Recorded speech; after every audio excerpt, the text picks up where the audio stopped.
Bonsoir Yves Lefebvre. Bonsoir. Vous êtes secrétaire général du syndicat de police Unité SGPFO. 62 suicides au total depuis le début de l'année. Quelles sont les raisons de cette détresse qui n'est pas nouvelle, hein, on vient de le voir avec ce sujet. Non, qui n'est effectivement pas nouvelle, mais jamais avec un tel nombre. Aujourd'hui, on est rendu dans les rangs des policiers à un suicide par semaine, 45 suicides, avec malheureusement une croissance particulièrement palpable ces 2 derniers jours. Les raisons sont multiples. Les raisons sont liées à la désociabilisation du policier. Le policier, aujourd'hui, a un régime de travail. J'entendais Claude Guéant, en 1996, parler d'amélioration des conditions de travail. Claude Guéant, à l'époque, n'avait fait que commencer à creuser le fossé de ce qu'on appelle la rupture de vie sociale et familiale des policiers. Aujourd'hui, on a, nous, sur la table, un régime de travail permettant aux policiers de passer d'un week-end toutes les 6 semaines à un week-end toutes les 2 semaines. Ça, l'administration se fait pour le moins tirer l'oreille.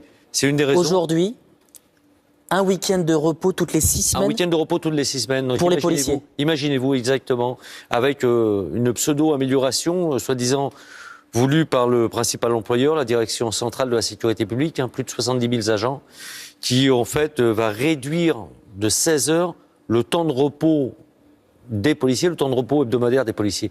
Donc, mais ça, c'est lié à la charge de travail supplémentaire avec la menace terroriste. La vie des policiers a changé avec cette menace terroriste. La vie a changé avec la menace terroriste, effectivement. Pourquoi ? Parce que le policier, aujourd'hui, se sent qui plus est menacé. Aujourd'hui, la méthodologie terroriste démontre que c'est le gardien des valeurs de la République, le gardien de la paix, le gendarme ou le militaire de l'opération Sentinelle qui est ciblé. Mais il y a ce problème des horaires aujourd'hui. C'est pour ça que le policier, aujourd'hui, n'arrive plus à concevoir une vie à côté de son travail. Imaginez-vous un policier qui a une garde alternée. Il ne peut plus assumer la garde alternée de ses enfants. Alors aujourd'hui, le policier, il se referme sur lui-même, avec aussi un management particulièrement infantilisant, un management qui n'a que pour seul objectif les statistiques, la politique du chiffre.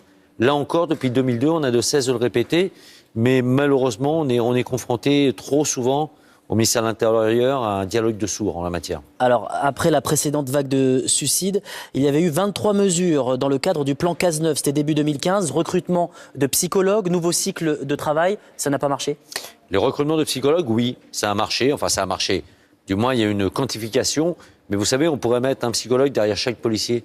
Ça nous réduirait, mais ça n'annulerait pas ce fléau du suicide dont nous rend. Mais vous me parliez à l'instant de la réforme des cycles horaires. Non, cette réforme des cycles horaires a été ralentie parce que certains ne veulent pas l'avoir mettre en place. Ça imposerait qu'on diminue, on déflate peut-être parfois certaines unités qui ont été instaurées uniquement pour apporter du chiffre, de la quantité, de la bâtonnite qui se traduit malheureusement, et je me crois me l'avoir déjà dit sur ce même plateau, se traduit par des primes pour certains cadres de la police nationale en fin d'année. Et aujourd'hui, le policier n'a plus rien à côté de son travail. Il arrive avec son malaise. Son malaise est renforcé pendant sa vacation parce qu'on est confronté à toute la misère de la terre. Et il en repart avec malheureusement un malaise décuplé.